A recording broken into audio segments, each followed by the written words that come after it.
Halo, assalamualaikum warahmatullahi wabarakatuh. Jumpa lagi bersama saya di channel Mas Vincent. Oke, teman-teman semuanya, di sini ada kulkas Polytron 2 pintu, teman-teman ya. Nah, di sini kemarin ada yang bertanya kepada saya di kolom komentar. Jadi ini pertanyaan yang sering kalian cari, teman-teman sebenarnya ya. Di sini untuk masalah kulkas Polytron udah diganti sensor defrost, kemudian udah diganti fuse, kemudian sudah diganti timer juga. Kenapa kulkas Polytron 2 pintu ini ataupun kulkas yang lainnya, pintu bagian bawah itu kenapa kurang dingin ya? Jadi pintu bagian bawah itu kenapa masih kurang dingin? Padahal udah diganti sensor defrost, kemudian sudah diganti fuse juga masih tetap tidak dingin, teman-teman ya. Jadi permasalahannya itu sebenarnya sepele, teman-teman ya. Jadi kalian nggak perlu yang namanya ganti sensor defrost, kemudian fuse, timer, dan juga yang lainnya. Kalian perhatikan dulu untuk di bagian pengaturan suhu atau ruangan pembekuan. Nah, di sini ini ada setelan, teman-teman ya. Jadi kalian jangan ganti komponen apa dulu, karena untuk pergantian komponen seperti timer, fuse, defrost, dan juga yang lainnya itu jika terjadi pengeblokan bunga es ya. Jadi ketika ada pergantian itu pasti ada indikasi pengeblokan bunga es. Nah, jika terjadi pengeblokan bunga es, maka yang pertama kali yang tidak dingin itu memang pintu bagian bawah yang tidak dingin. Tapi jika tidak ada pengeblokan bunga es di bagian atas normal, nggak ada masalah, kalian coba atur di pengaturan suhu ini.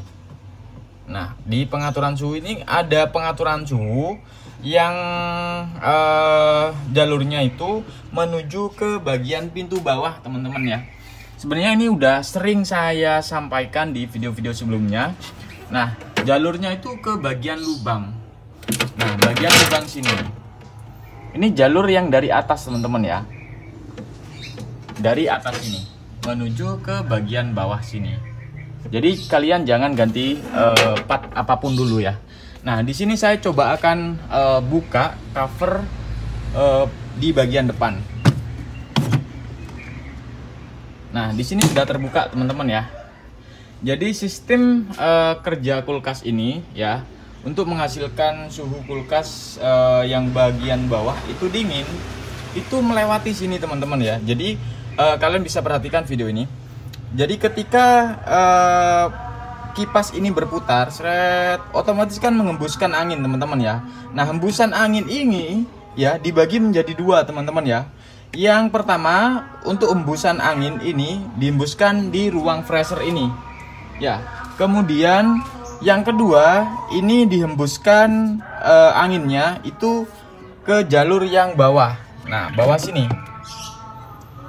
Nah, setelah turun ke sini angin ataupun udaranya ya, otomatis dia akan turun juga ke bagian sini, ke lubang-lubang sini, lubang ventilasi udara ini.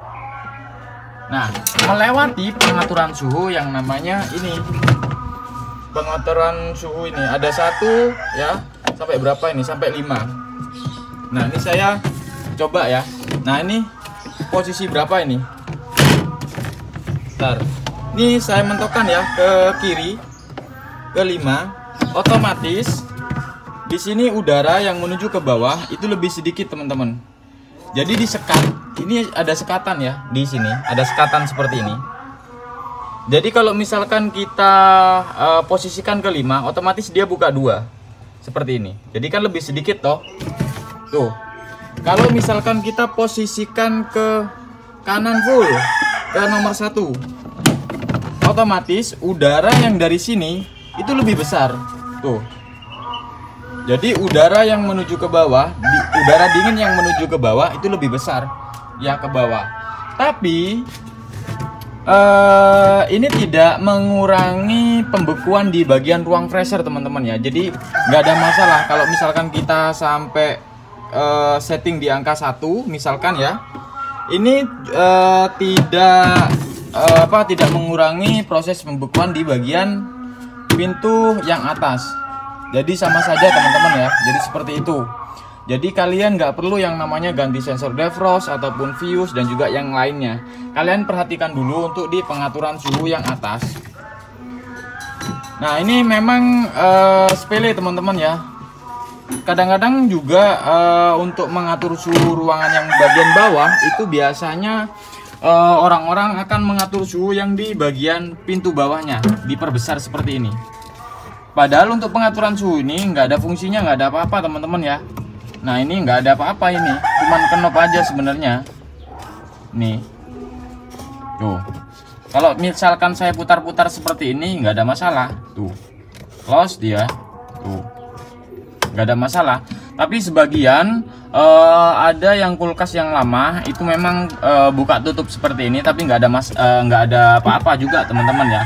Ada juga yang adanya termostat ya, hanya termostat ataupun pengaturan suhu yang bagian bawah. Jadi seperti itu. Nah, jadi sampai di sini untuk pengaturan suhu yang kulkas Polytron. Kemarin ada yang bertanya. Sebenarnya ini ke apa? Pertanyaan yang sering ditanyakan di kolom komentar ya di video-video saya. Itu banyak. Kemudian apa namanya? Jika terjadi pengeblokan bunga es. Jadi ketika ada pengeblokan bunga es, nah di sini kalian bisa perhatikan dulu ciri-ciri pengeblokan bunga es itu pasti ada muncul bunga es. Kalau misalkan belum muncul di bagian sini, otomatis akan muncul di bagian cover yang paling belakang sini. Ini pasti banyak bunga es. Kalau sudah banyak bunga es, otomatis bagian pintu bawah itu nggak dingin teman-teman ya. Kemudian kalau sudah nggak dingin, kemudian di bagian freezer ini udah numpuk banyak banget, otomatis di bagian pintu yang atas juga ikut nggak dingin. Karena ada pengeblokan bunga es. Dan seperti itu, kalian harus cek dulu apakah kipasnya berputar atau tidak. Kemudian sensor defrostnya udah kemasukan air atau tidak ya, mengalami kerusakan atau tidak. Kemudian di bagian fuse ya, di bagian fuse di sini putus atau tidak teman-teman. Ya, yang selanjutnya di sini di bagian timer. Jadi di bagian timer kalian harus cek secara fisik ya. Secara fisik itu dalam artian kenapa? Kadangkala kalau misalkan kita ukur di apa namanya di heater ataupun pemanasnya itu masih nyambung ya. Tapi jika heater ini mengalami pecah, otomatis dia nggak berfungsi dengan baik. Jadi saran saya kalian cek secara fisik juga ya. Kemudian di saluran pembuangan. Nah ini saya sering katakan juga. Untuk saluran pembuangan ini memang sepele. Kalau misalkan buntu di saluran pembuangan, otomatis pintu yang bagian bawah itu sering mengalami tetesan air di bagian bawah.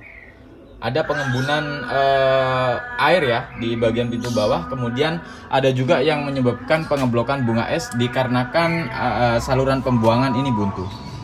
Nah ketika terjadi saluran pembuangan buntu, ini bisa menyebabkan pemanas ataupun heater ini pecah teman-teman ya. Kalau misalkan udah pecah, itu pasti terus-terus akan menyebabkan pengeblokan bunga es. Nah, jadi di sini udah kalian harus cek semua. Setelah kalian cek semuanya normal, jika normal, kalian bisa cek timernya. Itu yang terakhir timernya. Karena untuk timer ini jarang sekali ya rusak teman-teman ya.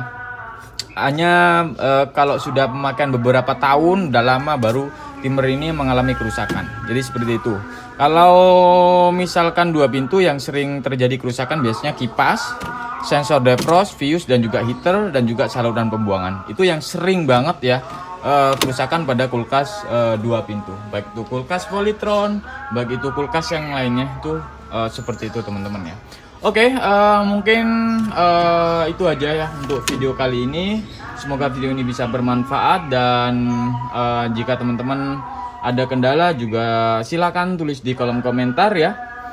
Dan insya Allah saya pasti akan jawab teman-teman masalah kulkas kalian. Dan mungkin yang mau belajar juga kalian bisa tonton video saya sampai dari awal sampai akhir. Itu udah pernah saya bahas juga ya, masalah kulkas satu pintu, dua pintu dan juga yang lainnya. Oke, mungkin itu aja. Jangan lupa untuk like, share dan subscribe supaya kalian nggak ketinggalan info-info terbaru dari saya. Assalamualaikum warahmatullahi wabarakatuh.